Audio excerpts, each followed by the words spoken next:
What's good, everybody? This is Ray Daniels, aka the Culture Referee, and I'm here to talk to you about Two Lost Distribution. They are one of the most technologically advanced distributors in music. They distribute to more stores than any of the distributors around. They distribute, they give you 100% of your royalties. They only charge you $3 a month, and you have an instant option to get an advance from these guys. So if you're watching this and you want to be in the music business and you're trying to figure out how to get help, I'm here to tell you, go to twolost.com and use the word GODS as your coupon code, and you get the first 3 months free.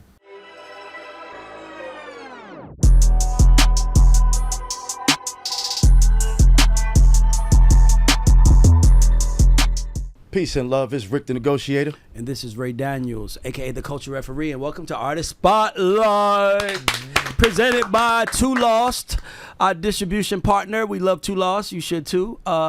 And today, Rick,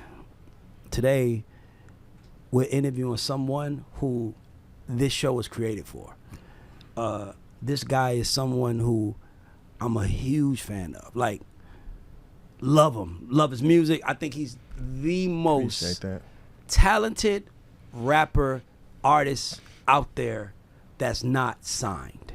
That's not huge. I don't think there's nobody who can mess with this guy and his talent. I might agree with that. But we're going to get into everything else because, you know, he's family and we always talk about stuff. And we're going to do it on camera because it's love. So everybody give it up for the young legend in the making, Akim Ali. Let's go.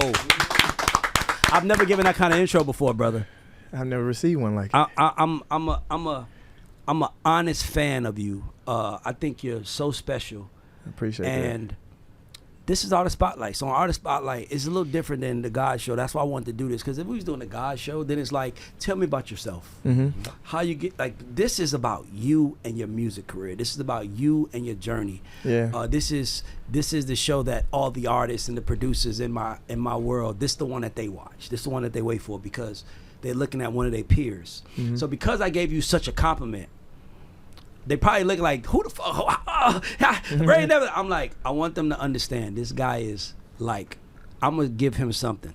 He's 3 stacks special. I appreciate that. That's hard to say. Like, he's 3 stacks special. How did you come up with the character Akim Ali? Okay, so that's a question I've never been asked. So Akim Ali is my just normal me. So my name is Akeem, and I wanted something because I feel like a lot of popular rappers who were, I guess who I looked up to had kind of like a nickname or a surname or a suffix after their name. You know what I'm saying? Or something like that, 50 Cent, Lil Wayne, or like, you know, and I'm just like, damn, it'd be cool to have something like that. So my name is Akeem already, and it means wise. And I love the way, I think it's 2 people in history who talk shit better than anybody we can name, and it's probably Muhammad Ali and Ric Flair. Oh, yeah. Good one. The 2 best shit talkers I've never seen in my life. Good and one, I was bro. just like, man, I was watching the movie Ali one day, and I always watch old interviews and looked at stuff or saw memes and stuff on Instagram. I'm like, man, he just be saying that shit, and the fact that he could go and back it up. And I was watching the movie one day, and I was like, you know what? I'm gonna call myself Ali. Yeah. And I was like, because what he stood for and how he just was kind of like unmoving. I love that. In his stance sometimes, and I guess that's just kind of me a lot of times. No, that's you. I know you. And how he was able to like, he could tell you something, and it would happen. Yeah. I'm gonna knock him out in this round, or I'm gonna do this, I'm gonna do that. If I lose this time, I'm gonna come back, and this is what's gonna happen. It's like, and he played while he did it. Like, he played with you while he did it and toyed with it. And I'm just like, damn, how does he do that? And I was like, you know what? Anybody who is that poised, who is that like confident and assured in what they saying to somebody else, I want to be that, and I want to make people feel like that when I'm talking to them. Like, you're going to see it online or on the screen, but like when you in my presence, I'm just like making people feel that same energy. Yeah, you have it. And that means, Ali means noble or exalted one, champion. And so my name is Wise, so it's like wise exalted one or wise champion, you know? So that's where I got that from. You a rare case because you actually have real fans. Like, you have a real following. And I'm gonna ask you, it's weird because Akeem is actually my little bro. Like, he can hit me. Akeem has pulled up to my office, and we done sat in the office for 30 days and talked hours and hours, but I'm gonna talk to him like I don't know. So I'm gonna ask you, like, why do you think Akim Ali is not the household name that we both know it deserves to be? Yeah. Like, what do you think is stopping that? It was artist development. Okay. And just being fully transparent, only being an artist and knowing how to create, not knowing how to navigate everything else around that. Yes. And I'm glad you asked me that. And that's the problem with like a lot of artists these days. We're great at creating. I can sit up and I literally wake up out of my sleep recording voice notes because songs are like being sung to me in my sleep. It runs through your head. Yeah, so it's like I dream songs and wake up and record them before I forget. Like I do it in my sleep literally. That's not the problem. Yeah. And I had to learn, you could be as talented as you want to be. If you don't know how to capture it's three things: a certain aesthetic, a tribe, or you need aesthetic, a tribe, or a brand. Yep. So you got like just for examples, you have people who are like Larry June or like Currency. Yep. I tell people all the time, I have never met somebody who is straddling the fence about Currency. Yeah. You either a Currency fan or it's like I don't listen to Currency. True. But people who listen to Currency are there for the aesthetic. Yes. We want the stoner, like, you know what I'm saying? Cool. Larry June kind of follows the same, you know what I'm saying, aesthetic. Sure. Who has a brand? Let me see a good brand. OVO. Like Drake has a brand. I would say Travis is a great brand guy too. Yeah. Travis has a following. Yeah, but I think he's been able to build his following off of a brand that only his following understands. Gotcha. Right? It's kind of like you're passionate about him, but you're like you like him, but his fans are obsessed with him. Yeah. And so I've looked at and watched how many great singers, rappers, or the artists were better than some of the people who have brands and have aesthetics and have followings, and I'm wondering why don't they have that? Nope.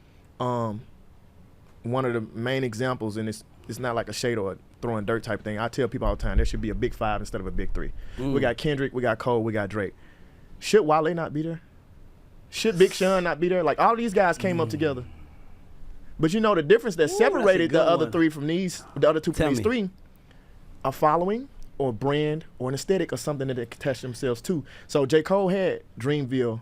You know what I'm saying? Okay. Like you want to be a dreamer. Yeah.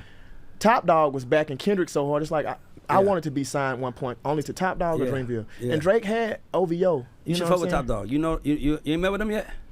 Back in 2021, the top of 2021. I'll try to put that together for you. But yeah, you should, like I'll hit punch. You should they should mess you, cause you're an MC. I feel like you need to be protected. To me, that's what you're missing. I feel like I would be like Doechii. You need to be protected. I would be like Doechii. What does that mean? No slight. Having so much that I can do, and not wanting to kind of like put that in a capsule or try to like suppress any of it. That frustrates me. Yes, but sometimes you need. See, and to me, this is what you are. Like sometimes you need someone to say, allow him to be, right? And I feel like one of your hard parts is that you're so dope, and you notice from sitting in my office, there's just so many opinions. It's like how can you be like, how do you be that fire without someone saying, man, you could do this and do that? And you're like, and the hard part is you could do it all. So it becomes like you damn near need someone to say, let him do him. Like the way they do SZA, the way they do Doechii, the way they and I when you said that, I was like, man, that'd be a really good fit for you because they kind of just allow their artists to do them and dare somebody to say something publicly. But they had to fight for that. That's true, but those they have artists it now. had to fight for that. They have it now though. Yeah. So you said something that I want to focus on when you said, you know, like brand, and you said Wale, and you said Big Sean. I'm gonna tell you, I think the reason why Wale and Big Sean are not in that category is because this is real. Because this is a good like conversation because I never thought about it. Like Wale to me made the hits, but he came off like a diva without having a statement. Right? So like, let me tell you what I mean, right?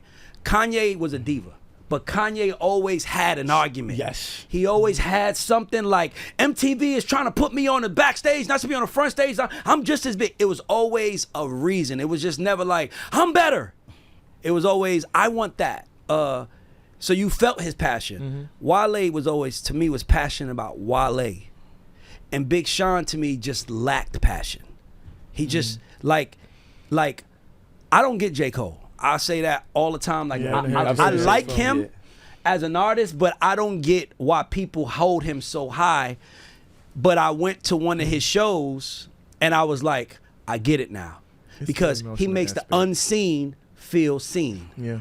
Kendrick makes the black people feel powerful and proud to be black. Drake was just the guy that was big enough to be everything, and he played the role of everything, but then he didn't play enough of one side. That's why Kendrick was able to knock him off his rocker, because even there's a clip going out for Drake right now where he was on stage with Mario, and he was like, my friends, go look at the comments. Everybody was saying, where's his accent? Where's his accent? Everybody's like, he sure don't sound the Because same. it's almost like people like, damn, who the fuck are you? Like, so Drake is almost in this place of like, who have you been all this time? Yeah. Because everybody has. Now, and I say that, I want to dive in that because I feel like you are in the same kind of dichotomy, the same kind of challenge, conundrum, if that's the word, where it's like, what is he?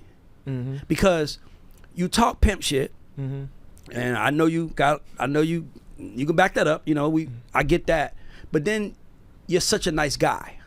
So to me, it's almost like you're trying to find your blue ocean, right? This is what everybody's looking for. It's like how can I separate myself from the pack while remaining myself, but giving myself that little edge, right? And I get the blue ocean, just so you understand, like I'm reading a book and they basically speak about how everybody's in business, but you have people, and they used Cirque du Soleil as an example of like a blue ocean, right? Because what is Cirque du Soleil, right? Is it the circus?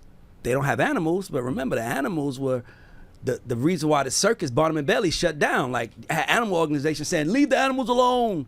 So they're not, but then it's like, are they theater? But I don't want to go to theater. I don't want to go to the, so they kind of created a space between theater and a circus, and they created a $9 billion business because no one's in their lane. And to me, you're special enough to have your own lane. I just think Drake and, like you said, Drake, Kendrick, and Cole get that 3 because they picked it. And I think Wale and Big Sean don't, because they kind of just was rappers that just rapped and gave you a good song when they wanted to. Gotcha. You almost have to own a moment. And to me, I think that that's the challenge with you, because another thing is that if you see the show, it looks, by the way, his show is incredible. It looks like you're watching Bruno Mars perform. But he's a rapper talking pimp shit. So it's like, hold on. And I think that because your problem to me is that you're so talented that you're talented. When it's kind of like, let me pull this from this. Let me pull. It's almost like because you're so talented, you physically, bro, have to write the square you live in. And say, I'm not gonna go out of that square. Cause I can. Nigga, it's nothing you can't do. So it's like, but you gotta say, I know it's nothing I can do, but I can't do that right now. I'm gonna stay in my square. I'm glad you said that. Yeah. I'm gonna address all of that. First, I want to give a shout out to Quentin and Goat by James King for getting me together. Let me get up because these some good pants. All right. And I call them the Black Ralph Lauren all the time. Tweet. Shit, I don't know what they is. They some good looking ones if I got them on. So I just want to give him a shout out. And I got my Rowan Blazer bag right here to match with my outfit. Yep, I wanted to look good. I ain't gonna let this outfit be in vain. Oh no, it's fine. It's fine. But go ahead, finish. So I'm glad you said that. First of all, me doing the whole pimp persona and the exploitation of like the 70s groove and stuff like that was kind of like an open book test for me. It's kind of like somebody saying, your teacher coming in and saying, hey y'all, I know y'all studied all week for the test, and sometimes we didn't study, but today is just gonna be open book. You're giving me the answers. Yeah. It's like, oh, we love it when he does this. And so I'm like, okay, use that, talking like a pimp, to actually pimp where I'm trying to get. Use that as my vehicle. And people ask me sometimes, are you a pimp? And I say, well, shit, if I told you that I wasn't, would you believe me? Because if I said yes, it sounds believable. Yeah, it but does. if I told you I wasn't, you'd be like, ain't no way you're not. Yeah. You know what I'm saying? Yeah. So I use it as a vehicle to get where I'm trying to go. Yeah. You know what I'm saying? And you're like, I'm a very nice guy. I realized that being talented, I have the ability to make people believe shit. Yeah. You know what I'm saying? And so when I'm rapping this stuff, or when I'm on the other side of that screen, this ain't even the voice I rap in. Yeah, you know it's what I'm not. saying? When you I'm saying, it's so crazy how you all of these things, bro. And you still believe it for me. Yes. When you see it. The Yeah. females still see me. You know what I'm saying? Like out with braids and like regular joggers or something like that, and they just like, he's still that nigga though. Yeah, he that nigga. Like that's still the nigga I'm in love with on the internet. Yeah. That's still the nigga I'm gonna get my his name tattooed on me Yeah. and shit like that. And so I'm just like, yeah, use that as a vehicle to get where I'm going. So I've transitioned out of that, and even we just set up and I done played you songs, and I'm just like, this is not my life, and this is not the shit that I want people to think that I'm doing. To your benefit of what you just said, I know I can do X, Y, and Z. If I do not stick to one thing and kind of like put that together all the way, nothing to get accomplished. It's like I give people this analogy, because I had to get taught this when I was younger about cleaning up. My godmama taught me how to clean. She said, stay somewhere and finish one thing. So if your mama say clean that house up today, this was my logic, because I was scatterbrained. Yeah. I would fold some clothes, but then I would go and make the bed in the other room. Then I would go to the kitchen and sweep the floor. And then maybe I would go over here and dust the table. Now when she get home, it's not like I wasn't doing shit. For sure. What was done? This was done, that was done, that was done. But as a whole, the house is still dirty. Yeah. At least if I stayed in the kitchen, or if I stayed in the living room where people walk in first and just cleaned that, I could say the living room is clean, and she could actually see that. Yes. The floor is swept, but the tables are dusty, or Yeah. like this ain't clean. The clothes ain't put up in here. Yes. But I swept the floor. I did clean, like you said. Yeah. But it don't look that way when people walk in here. So I'm like, stick to cleaning the kitchen today. Stick to doing the living room tomorrow, Yeah. or like later on, and progress your way to the back of the house where people don't have to be. Yep. Living room, kitchen, first two things in the guest bathroom. Yep. That's all you need cleaned up when sure. you got company coming sure. over. I close the door to my room. Nobody got to come in here. You're gonna see the river, You know? exactly. So, yeah, man, like sticking to that, to your benefit, and staying in that, and I guess finding my niche fan base. Yes. I have learned it's not about trying to serve. Somebody taught me one day, when you want to get somebody's attention, you get everybody else around them. You get everybody else around them. When you walk in a club and you hear a song that you don't know, if everybody's singing it, it's like, shit, why do I not know this? Yeah. FOMO. Yeah, it's like, powerful tool. everybody know this song. I was in Dallas one time for one of the first times ever, and heard Southside the Realest, drug dealers, killers, sharks and gorillas, hope that you hear this. Who said that? I'm like, who the fuck is this, and why do people know these songs? It was Big Tuck, Yeah. Southside. Yeah. I learned that shit word for word after that, because everybody in there was singing it. You know what I'm saying? So yeah, man, just sticking where I'm at right now, using that as a vehicle for everything, because I done seen niggas who rap their ass off and never get nowhere. So where are you taking us? Because I'm a fan. Where are you taking the fans? Like, what is... Because, you know, just for people that, like, I know that there are different personas in you. And to me, I think that when we would sit in the room and try to figure it out, it was kind of like, man, you're good at all of it. Yeah. Like, it's almost like, who do the fans want? But then the fans all wanted something different. Like, they like this, they like this. So what is your next steps that you want to take, the intentional ways that you're moving now? Yeah. So first of all, people don't know what they like. They just like what they know. Yep. True. They don't, as consumers, we don't know. Whatever gets delivered to us, that's what we tend to kind of like go with and just feed into. Even songs that you hate. Yeah. You know, you like, I wish they would stop fucking playing this song. You probably know it word Now for you're word. singing it in your head. Yep. Yeah. It's not about if you like it or not. You just know the fucking song. Yeah. And it's okay to sing it now. I'm staying where I'm at. Yeah. I'm planting my feet. I realize you can't get nowhere moving and grooving too much in too many areas, like going to too many rooms. Stay right here in the living room and give the people what you want them to see. Yeah. Like, you control the narrative. It's your show. It's the Akeem show. Yeah. You know what I'm saying? Just like your show is the Ray show. Your show is the Rick show. Like, you the main character where you live at. Yep. You know what I'm saying? You allow other people to come and be supporting actors. Supporting characters in your show. Yeah, so I'm like, shit, stick where you at. Another reason why I want to do that too is because I've seen motherfuckers rap today with blue in the face. Even when I was younger, it's people I still look up to now that I think were great and phenomenal rappers. But because they didn't have certain things that a lot of people don't know how to do in rap, they couldn't stick nothing. Yeah.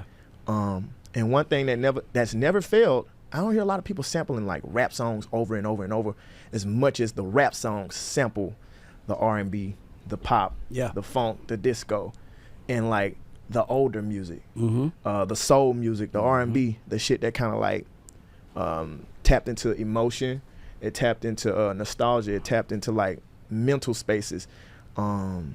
Yeah, you can talk about love all day, every day for the next 1,000 years, and that shit will never fail. You know what I'm saying? But Yeah. everybody can't relate to selling dope. Everybody can't relate to being a player. Everybody can't relate to love has literally been a subject since the beginning of the fucking time. And has never failed. Never failed. Emotional health or shit that I'm dealing with mentally when it comes to just anything and dealing with a woman or dealing with my kid. Just emotional and mental and spirituality on some level. Yep.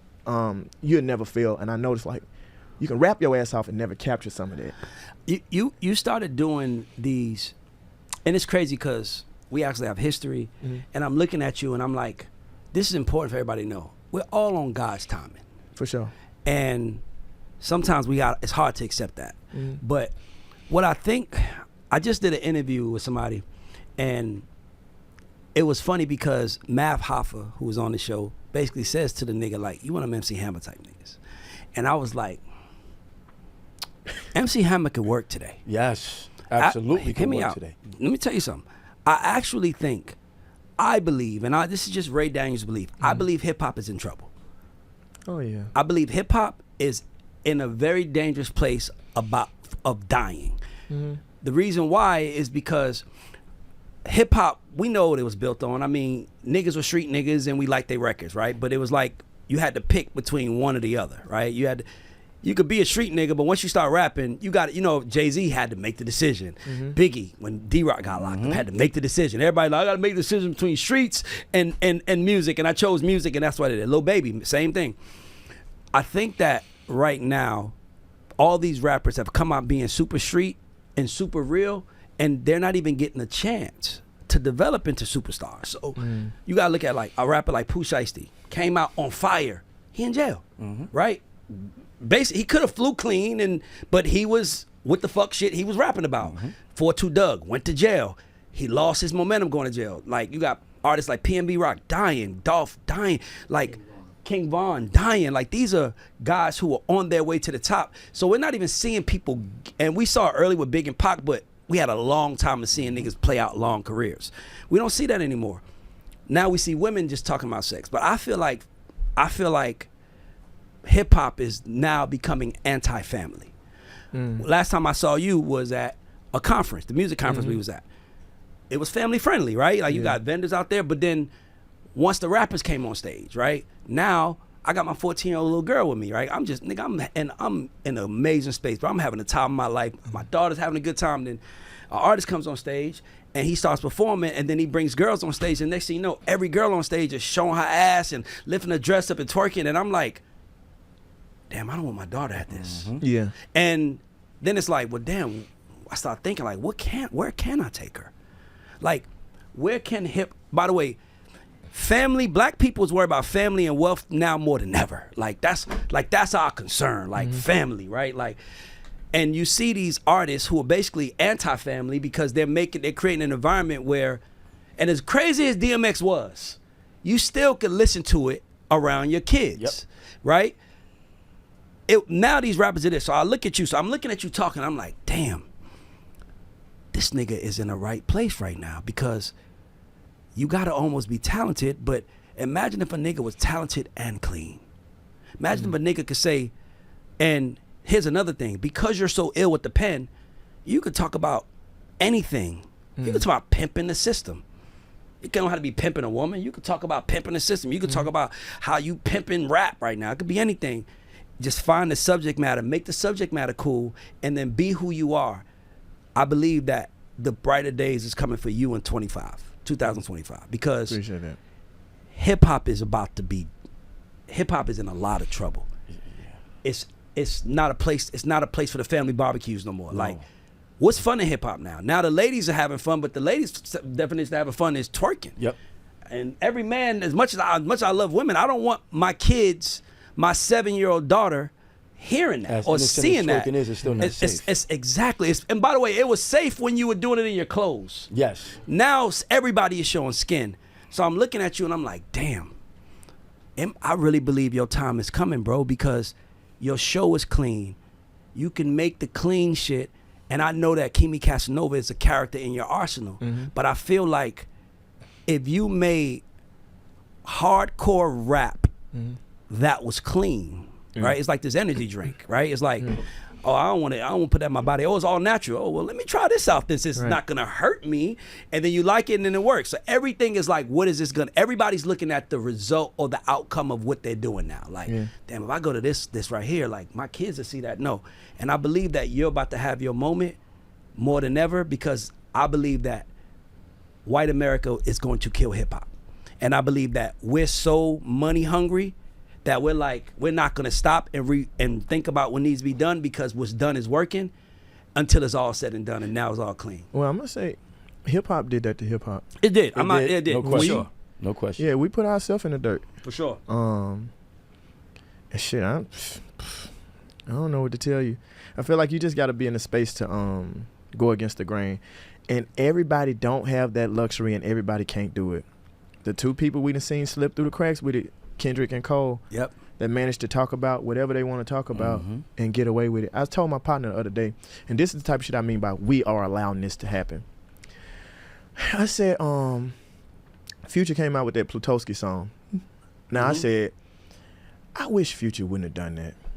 I ain't mad at Future as a person. Yeah. I said, but you see the state that we in with hip hop. Yeah. I said, you are one nigga that we did not ever accuse of mumble rap. Now, we ain't gonna say Future is a better rapper than Wayne, or he's a Kendrick or a Cole or a Drake. We ain't never had a problem with Future though. Yep. We ain't never grouped him with Young Thug. They gave Young Thug hell. They gave the Migos hell. And a lot of people come, Playboy Cardi, Uzi, they gave them niggas hell. Yep. We roll with Future. Yep. And we still do. Yeah. So when he come out with a song, I'm like, nigga, we just almost kind of getting off the mumble rap. And them, I'm like, they were at least saying words, but it's just like, no, you just, Yeah. I'm just like, damn, we doing it to ourselves. Yeah.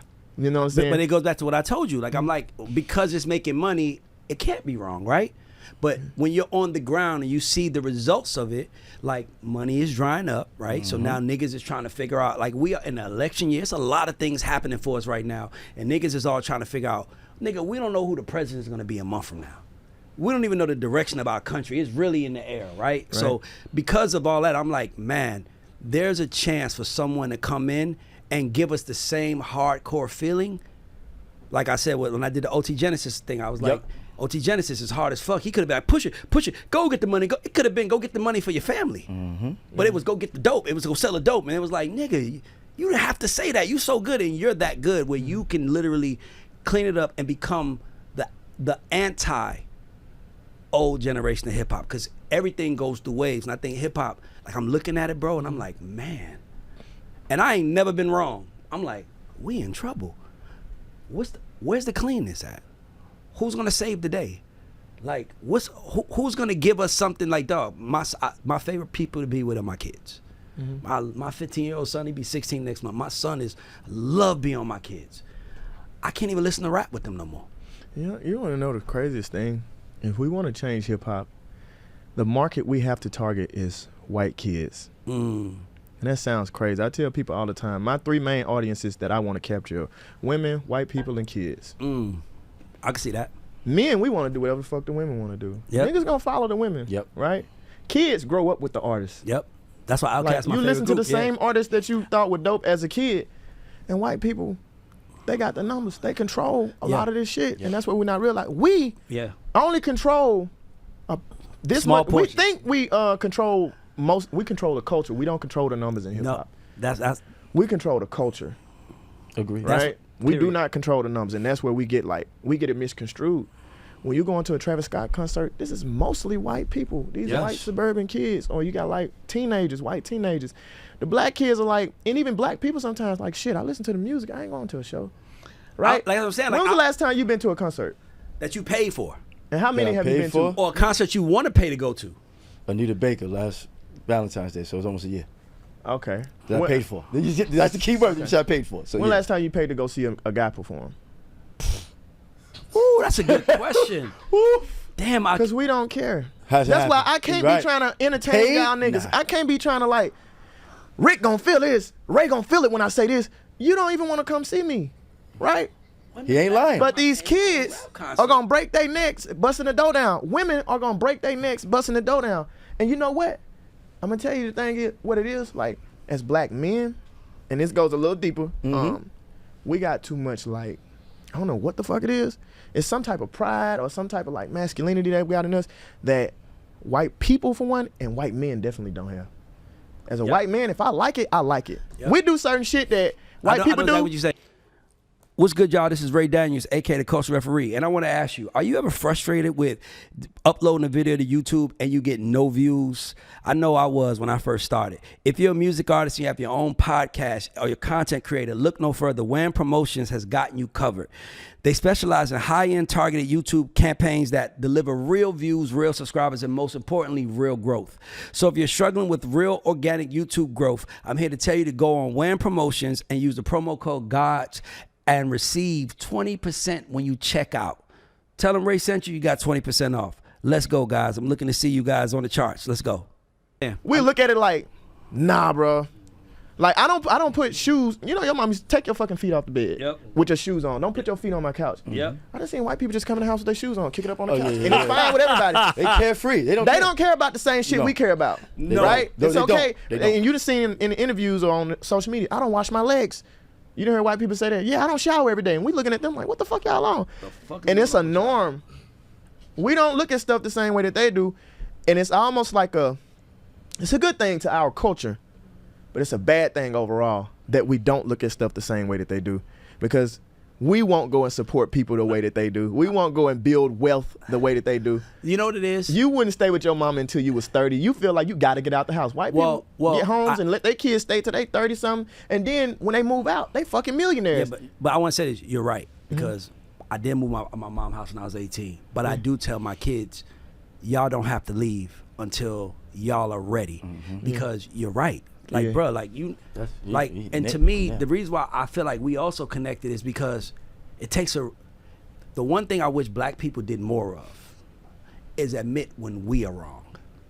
We'll say we're all not like that, but that doesn't mean that that's not a part of who we might have been. Like we've elevated, but imagine if you were in the same place. So when I think about, I'm like, man, like I was also thinking like, why, like for example, this is random, but you just, as a thought I had, I was like, why can white men have a bar fight?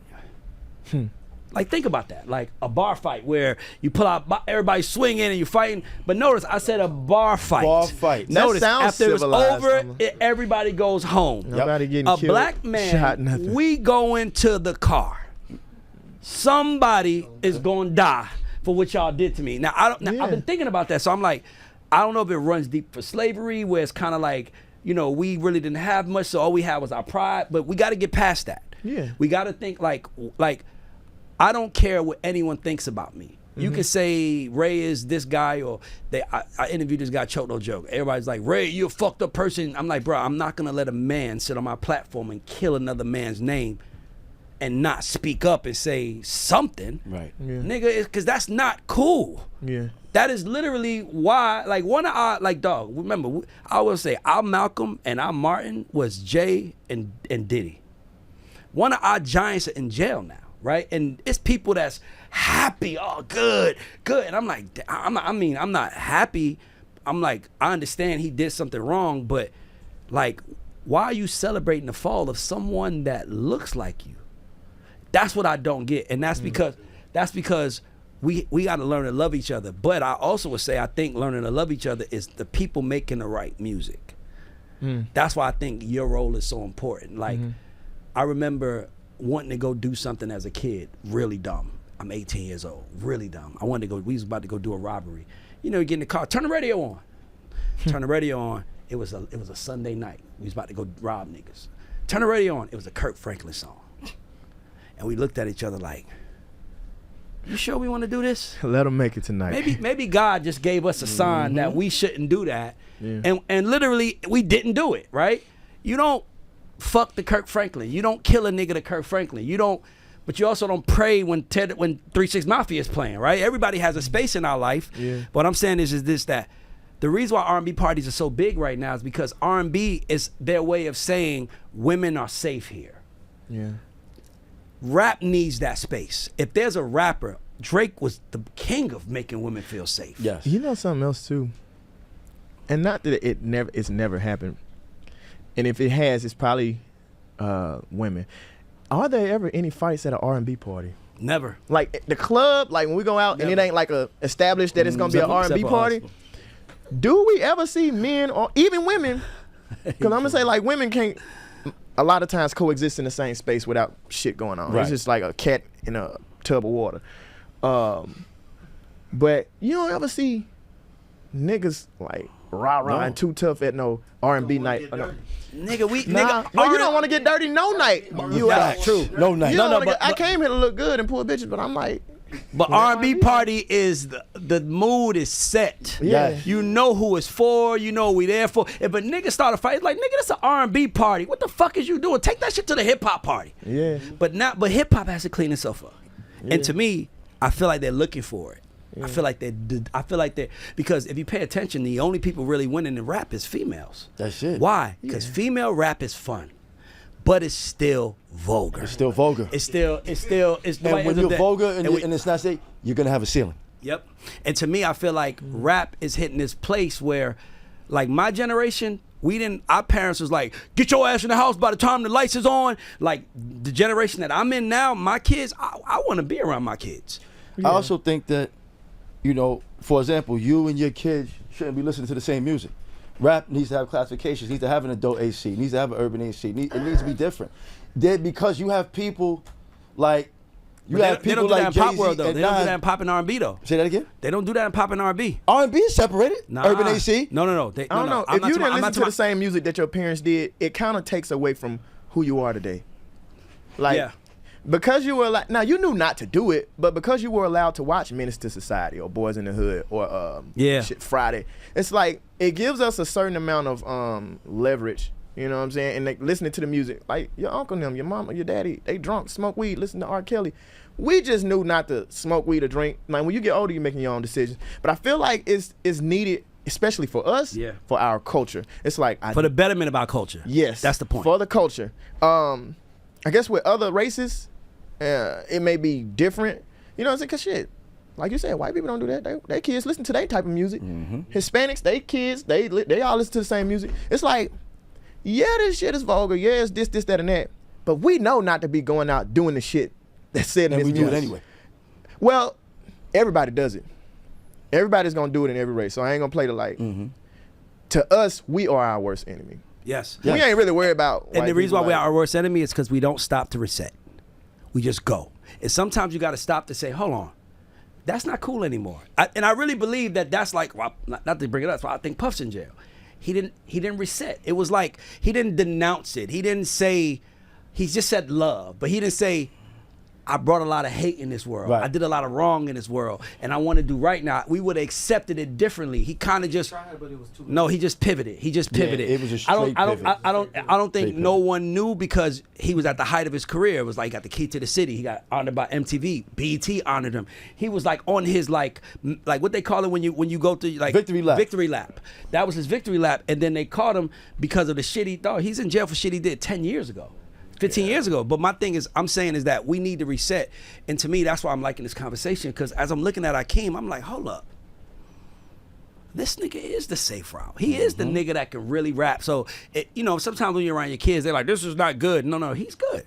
Like, everybody heard you say, my kids love your shit. Everybody said it's good because you really are artists. I just think that you had to wait out the bullshit era.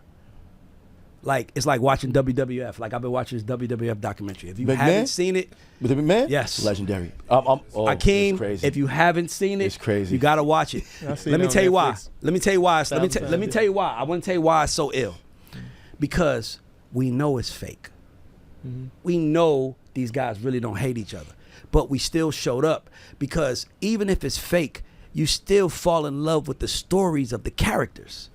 And to me, what WWE was, it was like, I want to be a good guy. Okay, I'm going to be a bad guy now. It's like everything was intentional. It was like Andre the Giant was always a good guy. They call him baby faces. He was always a baby face, but we made him a heel, and it was the biggest event in wrestling history. So they understood the biggest TV event in wrestling history was when Hulk Hogan turned to Hollywood Hulk.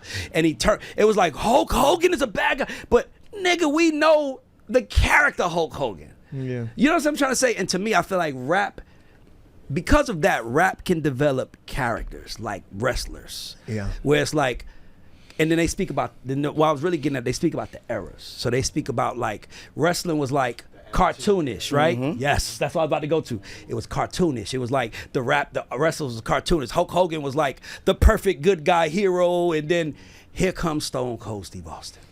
And he's supposed to be a heel. That means bad. He's supposed to be bad, but the audience liked him because as bad as he was, the person he had the most smoke with was his fucking boss. Yes. And everybody hates their fucking boss. At least I hope they don't hate me here. But I'm just saying, everybody hates the boss, right? So it's like they made the storyline, and then the attitude era was born. And then once they realized that was old, it's like, okay, let's go back to a different era. And now it's in this Disney era. Right, because it's owned by, it's a publicly traded company, so it's safe now. Wrestling is family friendly again. But they literally decide, Akeem, okay, it's time to go this direction. And rap doesn't do that. It's a person in rap that does that. It's a person that says, look at the scope. Hold on. They need a clean nigga to come. They need a clean rapper. Like, they need to show these little niggas how to dress. It's like what I did with this podcast. I was like, I saw these podcasters and I was like, hold up. Hit me out real quick. No, I saw these podcasters and I was like, that guy doesn't know anything about music. That guy has never, I don't even know who he is. I'm like, ask me. Then the music people look at me like, no, Ray, we don't do that. I'm like, we have to. Yep. Yeah. Because if we don't, nigga, they're going to be misled by other people. Now we do it. I pass all of them and now everybody's like, I want to open. Now I'm seeing all my niggas do content. Of course now. Somebody had to step out, and I believe you are the guy that can step out and take our culture to a place, because the most important thing. Now, here's why I say that. Imagine you, I'm talking directly to Akeem now. Imagine you being the hottest rapper on earth, and then Jimmy Kimmel is like, come do the Jimmy Kimmel show. They're preparing for a rap show. The audience at home, the audience in the audience, everybody's preparing for a rap show. And then you come do that shit you do. It was like, you know who, it was like, what's the group name that blew up off of Jimmy Fallon?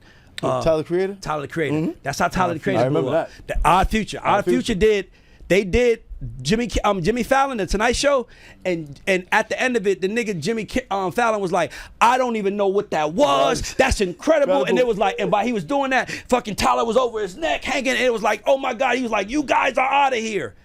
It ain't been the same since. Nope.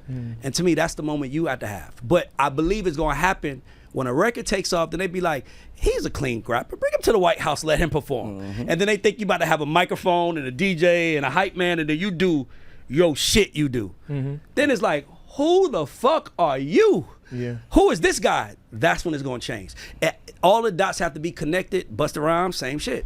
Same thing. Busta Rhymes is the leaders in the new school. New He's in a school. rap group. They knew the group was breaking up. He performs on Arsenio Hall. He does this thing, Hakeem, where he goes, as Take I the hat combine with inside out. down to rhyme. Yes. He pulls his hat inside. He turns the hat inside out, punches it. Booyaka, booyaka, boom, candy. And he went, and it was like, Star Sylvia is says, sign born. that Yes. motherfucker right there. And to me, that's your moment. Yeah. I'm glad you said that, because I've sat back and realized and watched the trajectory of everything. Crazy thing, hip hop was founded in 1971, August 11th, in the Bronx by DJ Kool Herc. Yeah, 71. And 21 years later, here I come, sliding my ass out the Virginia Aerial. August 11, 1994. Oh, wow. Yeah. Oh, you was born to say that? I'm not an Altoid, but I feel like I was meant for it. August 11th. Yeah, so I've watched the trajectory of everything, and how things are going, the state of music in general. I don't just study hip hop. In the 70s, in the 80s, and in the 90s, we black people predominantly dominated disco, funk, pop, and R&B. Rock was always a white people thing. Yep. When hip hop came out, we've always dominated hip hop since the beginning.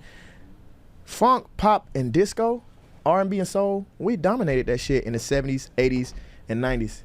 Tell me how many funk, pop, and disco black artists we have now. I can't think of none. Probably less than 3. Funk black artists.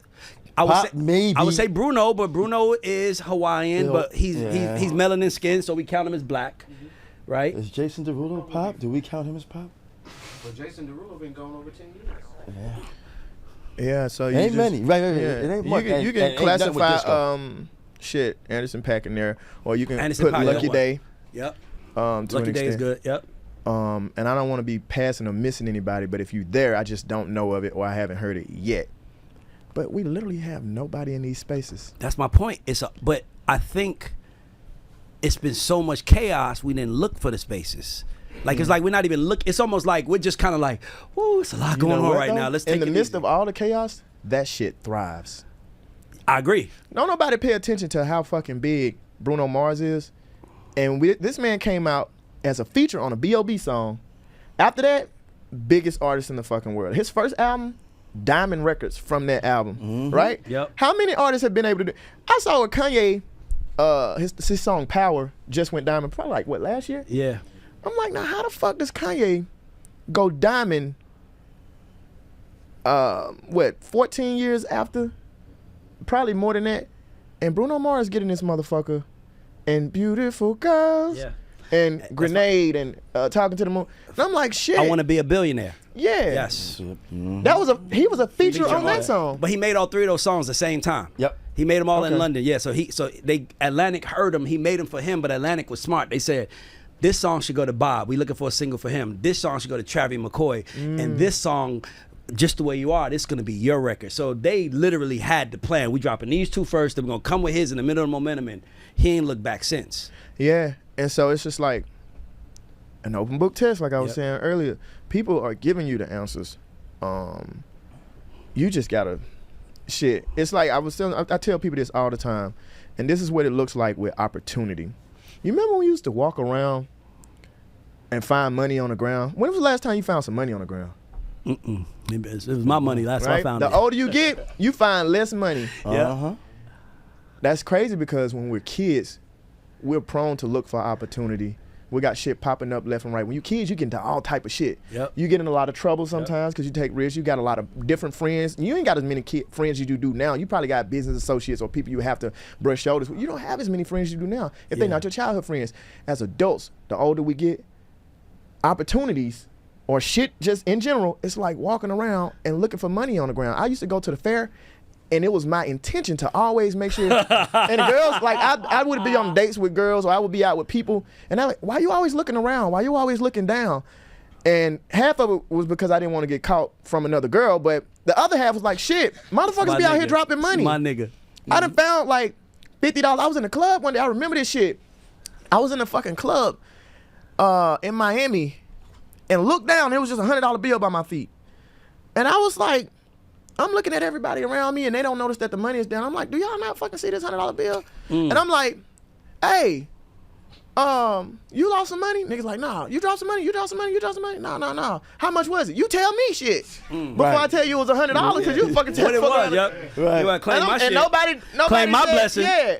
And I'm like, y'all niggas just, Put your foot on it. I'm not, Right nah, away. I picked it up because then nobody knows. If you had called out the number, I know it's your money. Yeah, man, I'm missing $100. Oh shit, here you go. You dropped it over there. I'm outside one day walking my dog, and I'm just like, oh, $50. You know what I'm saying? And so now I be walking around, and it's a thing for me to look down. And that's the same way I do with opportunities. Like when it comes to music and when it comes to the industry, I'm looking at shit. When people do certain stuff, like introduce me to somebody else, like you didn't introduce me to you. Somebody else did. Who called you to be up here? Lou. No, it's my. Who called you to be up here today? Nobody. I just came.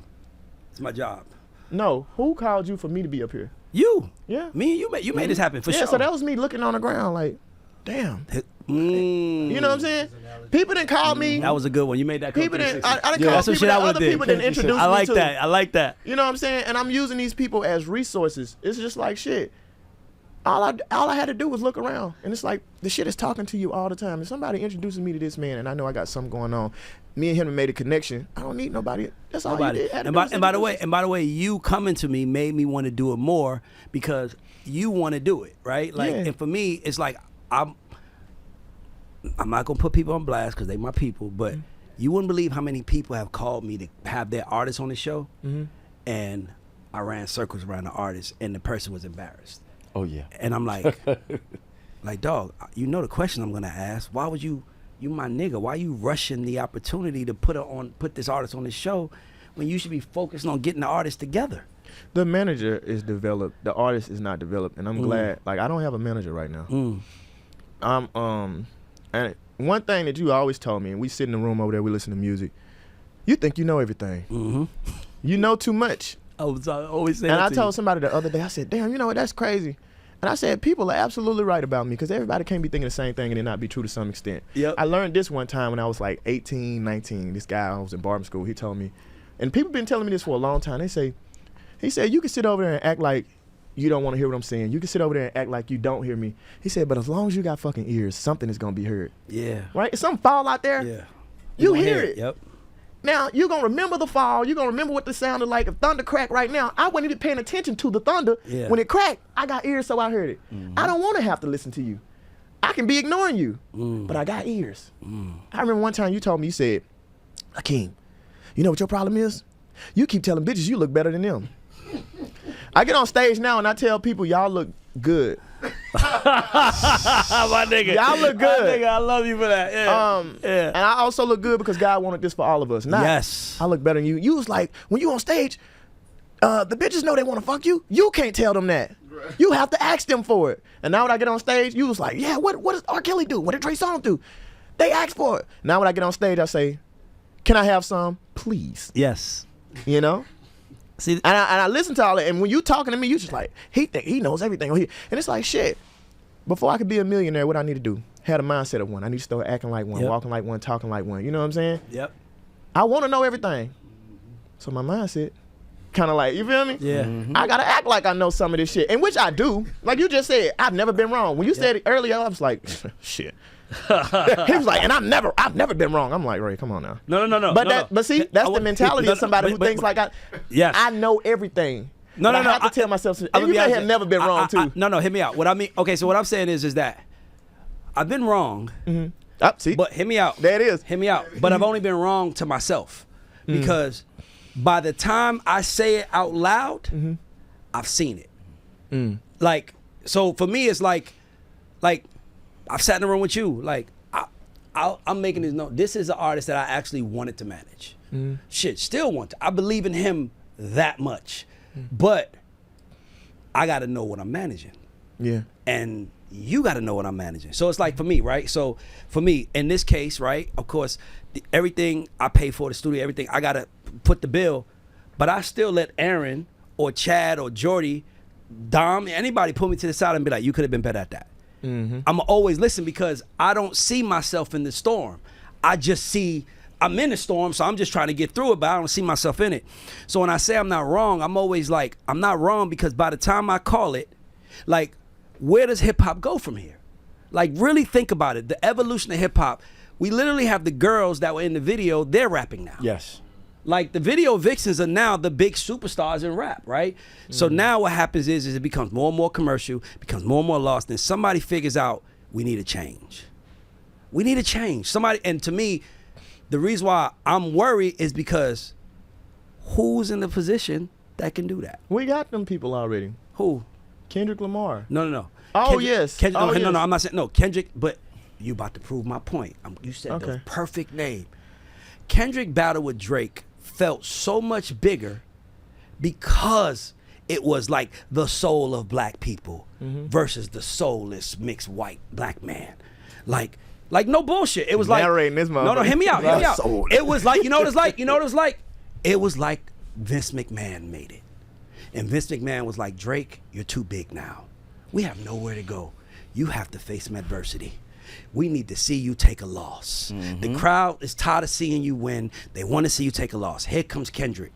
Then Not Like Us becomes like, then they say he gonna perform that at the Super Bowl. Shit. Oh, he's gonna win a Grammy. Shit. It's like, this record is more about, to me, the world teaching Drake a lesson. Hey, nigga, you not like us.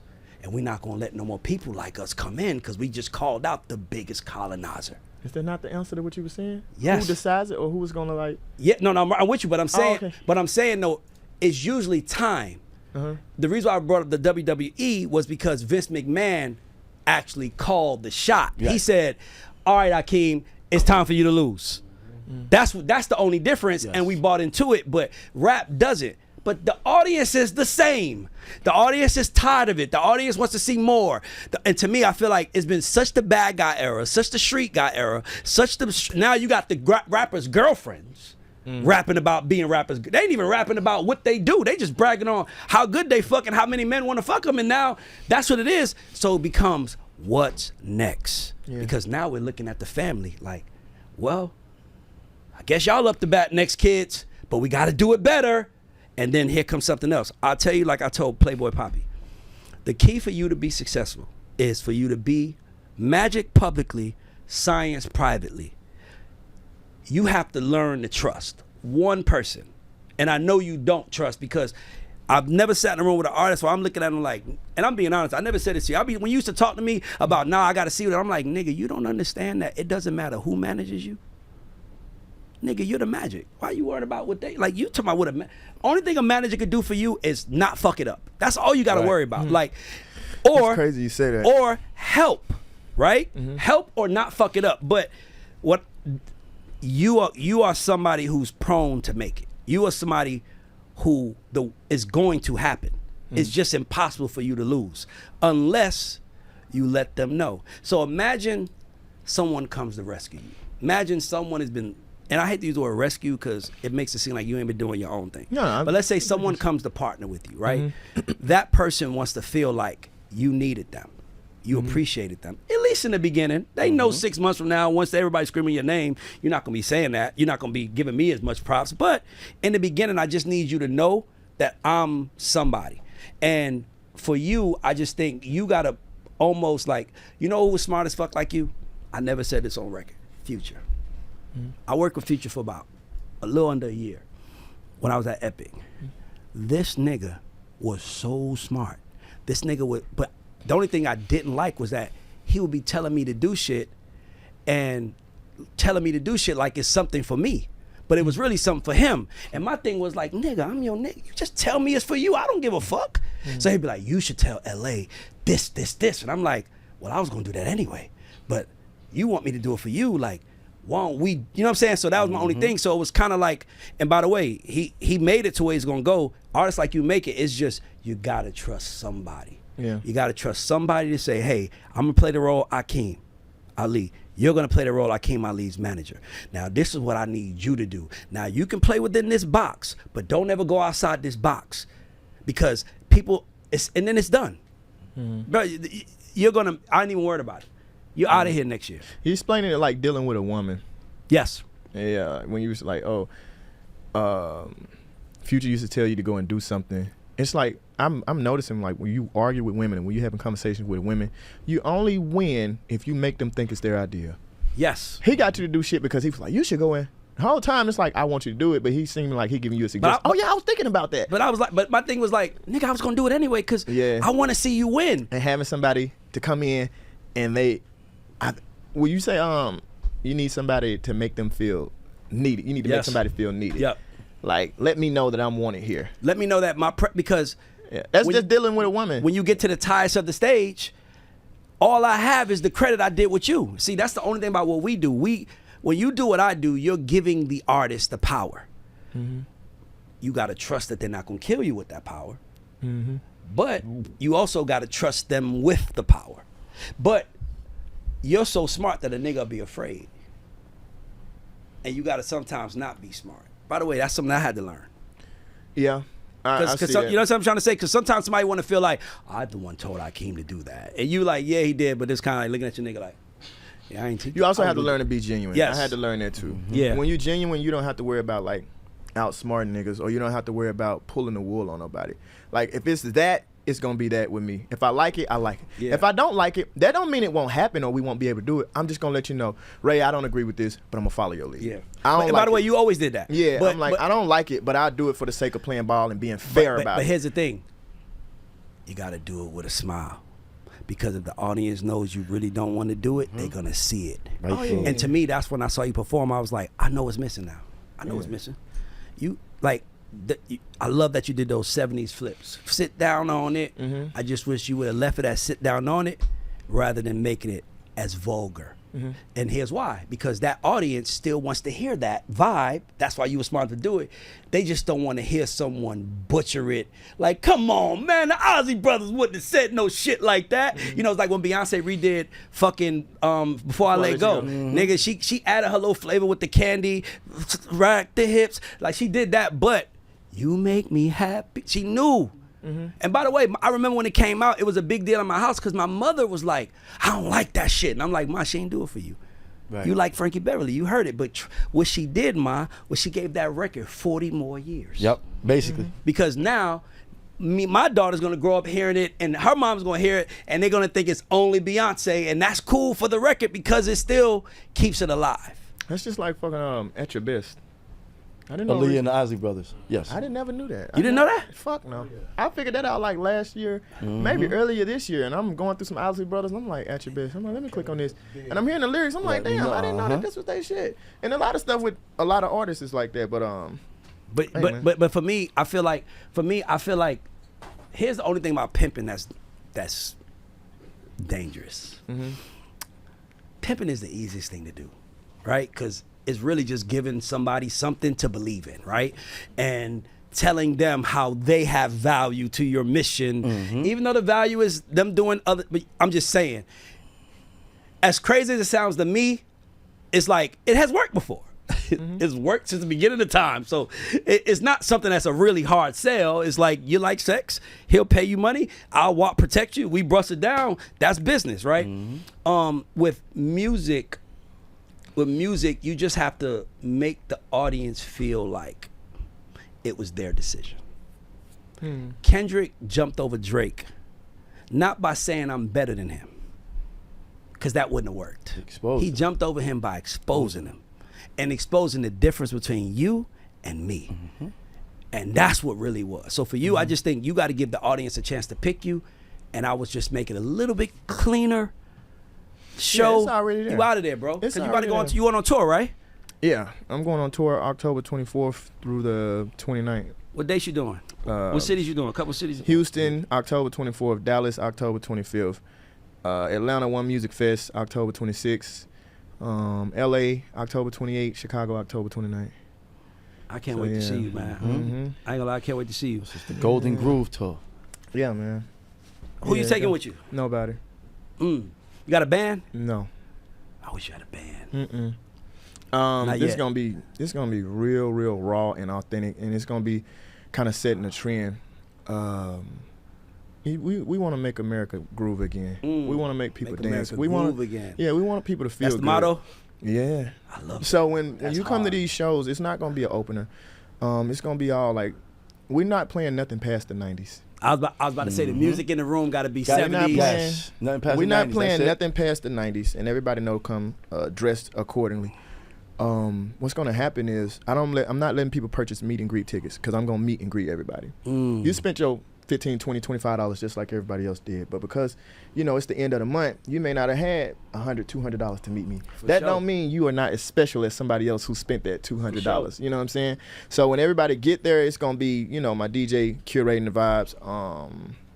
Once I perform, I'm getting off stage and I'm a part to see, and we're gonna have some of the biggest fucking Soul Train lines that we've seen in a long time. That's hard. I'm off the stage and I'm the first person down the Soul Train line. And once I do that, after that, I'm over here by the merch booth, or I'm over here in this corner. So now if everybody want to come out of the Soul Train line and transition out of that, you groove your ass on down that line, and you come meet me and take a picture. And after that, we all mingle, and we just kind of like brush shoulders, and you can talk. You can tell me about X, Y, and Z. Yeah, and so I don't want nobody performing before me, because I don't want to have them trying to like, I'm saying, oh, it's a pressure to like do better than him, or how the politics of it is, oh, he charged me such and such to perform. I wouldn't even charge a nigga to perform in my show. If you ready and I feel like you know what I'm saying, can handle that pressure, do it. I don't want your money. I've never been driven by money with any of this. It's all about, passion for me. So I ain't gonna lie, man.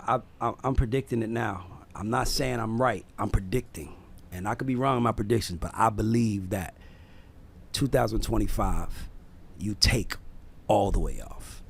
I think that it's been setting up. I just think that we needed to get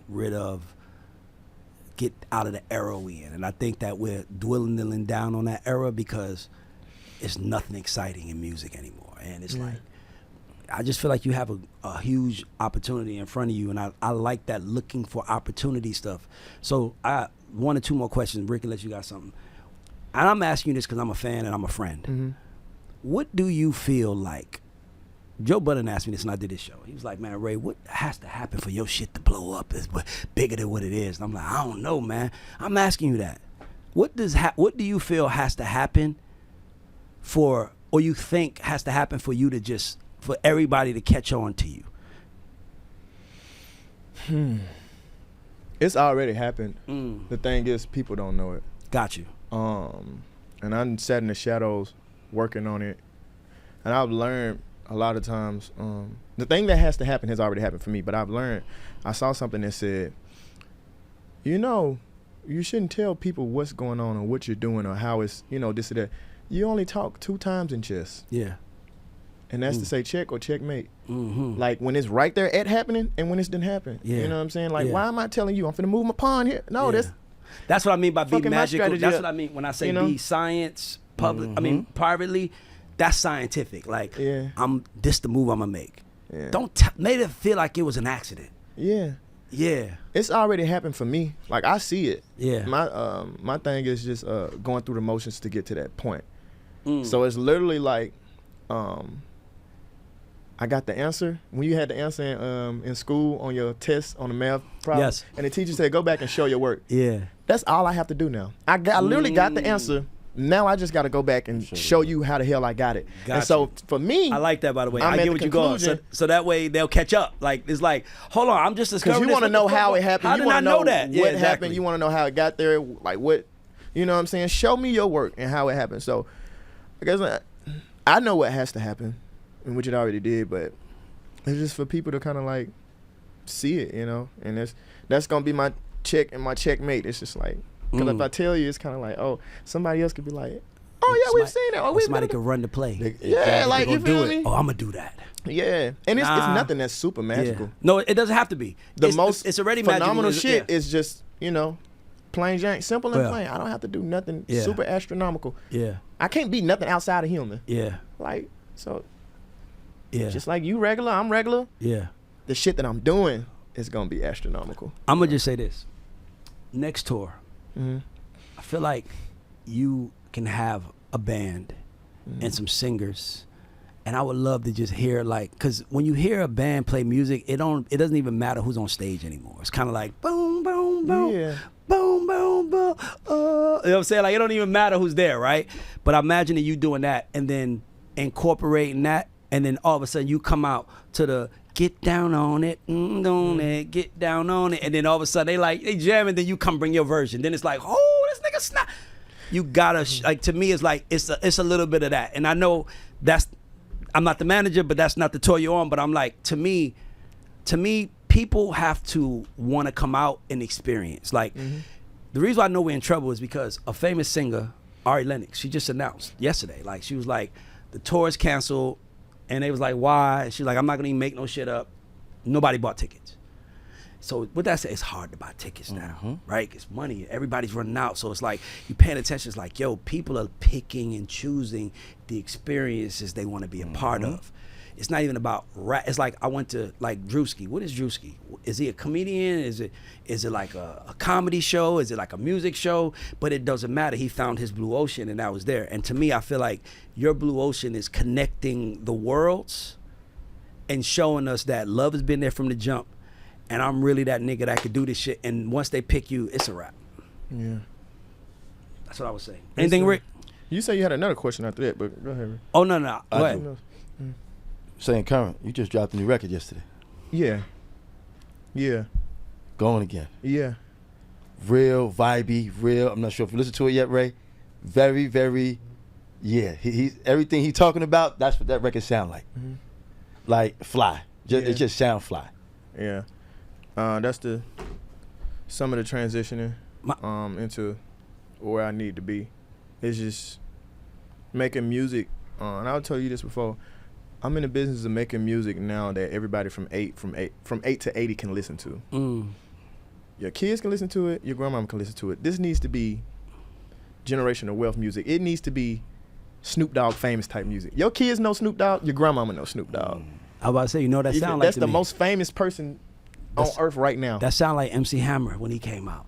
It was like, I am the Hammer, and you don't really. It was rapping hard, but then you go to the show and he was dancing. Let's get it started. It was like, yo, Crazy, yeah. it was like this nigga could dance. The mamas liked him. It was just when he did Too Legit to Quit. It was like, what the fuck does that mean, nigga? Too legit. I don't want you too legit to quit, nigga. I remember it was like too legit. It was like you lost us. Yeah, nigga. That was when niggas was like, commercials. yeah, I'm gonna go over here. I'm gonna go over here and fuck with Nas now. I'm gonna go fuck with Nas now. I'm sorry, you lost me with the too legit dance. But my last question was, let's manifest some stuff.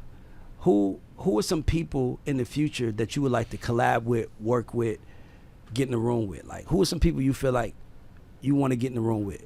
Sure. Man, my mind is like artists have this sense of entitlement where it's kind of like once I make it, I don't want to work with y'all niggas no more. Because y'all should have been trying to work with me when I didn't have it, but that's entitlement because how do I expect people to know who they just don't fucking know? Exactly. Mm-hmm. So once your manager tell you, hey nigga, get over that. Yeah. Who we want to work with? Who's some people you want to get in the room with? I got some people I want to see you work with that I think you'll be fired with. Kimi Casanova. Right. Right? I love me. Right. Akeem Ali. No, no, for real. Man, fuck. Beyonce, Bruno Mars, Anderson .Paak, Lucky Day, Victoria Monet, Wayne, Kendrick Cole, Drake. Shit. Did I say Bruno Mars? Yeah. All right. Just, yeah, anybody along those lines, man. At the top of the list to me would be Childish Gambino. Love, yeah. Yeah. Love I really feel like you're going to be the coolest version of the him. Yeah, you know what? Somebody was like, you said it, and I Yeah. heard somebody else say they have never seen anybody who was like a performer that was super talented and could rap their ass. Childish Gambino is that. That's my point. And He to is me, that. he can really rap. He's also very eclectic. He'll sing. Yeah, And your singing records is fire as fuck too. appreciate that. We didn't even get into that. Like to me, Yeah. that was a record that had the execs that I had in the room looking like, how do we get there? Yeah. I need to get there. So for me, I feel like, bro, I ain't gonna lie, man. I feel like the sky's the limit for you. I'm saying it from my mouth to God's ears, and for the fans that hear. I just want to see you blow it, bro. Appreciate that. 'Cause I'm really a fan of you, bro, and you're a Appreciate good guy. And I feel like we need to balance in hip hop again, and you are that balance. I'm saying it on record. So Yeah. if You can hear all the audio out there in the hallway. nah, don't worry about it. Oh, okay, yeah, that's my daughter over there. Oh, Cutting no, that's up okay. in But the- that's my daughter but if cutting you up in the can, other room. that's the whole. I just was looking like, it's a baby here. Who has a baby here? Yeah. Oh, that's your baby. By the Yeah, way, you they have a probably baby. wanna- Congratulations, Appreciate man. it, How's man. being a Thank you, father change you? Oh, it did everything. Girl or boy? Oh, it's a girl. Oh Man, she got you. that was what I did not want but needed. Listen to that over there. Ah! She hear you. That was what I did not want but absolutely needed. Yeah. I stopped giving a fuck about everything and everybody else, even myself sometimes, and was just like, this is the main focus. This is the main focus. I was like, That's I started being like bold, even like respectfully disrespectful, just like daring. And it was like at first I was always timid, shy away, like passive aggressive. And now it's just like, no, fuck that. I got a daughter to take It's care a of. no and it's a no, or it's a yes and it's a yes. I can compromise for the sake of like being fair and like playing ball with everybody, but it's like, nah, I don't wait on nobody. I don't let Yeah. nobody hold me up. That's why you don't have a manager yet. And you got a daughter. And your mind is like, ain't nobody coming to get no dollar out this if they not keeping It up ain't or even keep- about that. It's just shit. You know. I done worked so hard to get where I'm at now. The person you met when you met me, I'm not that nigga. Like, and it's crazy to say like, damn. Cause I ain't gonna lie, the person that I met wouldn't have walked up to me and said, I want to do the show. Yeah. When you said it to me, that's what made me say, nah. He said, cause I always was like, yo, I'm ready when you are. Oh, he's serious. Okay, let's do it now. Like seriously. Yeah. And I just gotta be like that, man. Consistent and persistent. You know what I'm saying? When I called you, I was like, I remember calling you and I'm like, Ray, I want to come sit on your couch and talk to you, man. You know what I'm saying? I want to be on the show. And you was like, all right, yeah, I have my people call you. Said it, like, blah, blah, blah, blah. And I was like, yeah, I could just do such and such and I'll call you back and run. He was like, no, I'm gonna hit you. And like I say, you busy. No, and it's not a bad thing. I did hit Jack, but sometimes you gotta Jack forgot probably. stay on And Jack. so when I seen Ray, I was like, Ray, nigga, what happened? And he was like, okay, look. and that's why such- that's why I plugged you with Chastity. And so I'm like, yeah, being And persistent. then Jack was like, fuck that, I'm on it. He's gonna be like, it's like, trust me. I knew how to move it, but it's all good. Yeah, being and it wasn't a you thing, you know what I'm saying? it's just sometimes shit just falls like that. But no, it's definitely done lit a fire under my ass that got me like on a wicked type of timing. So Well, count me as an ally. Count us as an ally. Anything we For can sure. do to help you. I just pray that you win, bro, because you special. And if the special guys don't win, or the special people don't win, then we not raising the bar. It's just like anybody could do that. And I don't think an artist looks at you and say, I could do that. appreciate And that. that's what makes you different. Appreciate it. That's my favorite song by Wale. He got a lot of good songs. My favorite song by Wale is an interlude called "Shit Don't Stop," and it was like he's like, "I'm pray that you da da da." Yeah. And I sing that song to myself all the time. And the song says, "I'm still here because somebody probably prayed for me." Like I listen to that, Fire. and that shit just take me over every time I listen to it. And Wale got some great fucks. One of the best. He top 10 for lyricists for me. He can rap his ass. That And he's a one great line- song maker. He's a good songwriter. Yeah, that one. I'm still here because somebody probably prayed for me. So Yep. continue to do that. Send one up for me. Pray on it and stay on it. Shit. Well, guys, this is Artist Spotlight presented by Two Loss. We are out. Like, share, subscribe. Follow this brother. Support this brother. I promise you, this won't be the last time you see me and him on a platform talking because The I'm man with like, the plan. I'm his support system. I got it. Yeah. Let's go. Appreciate you, brother.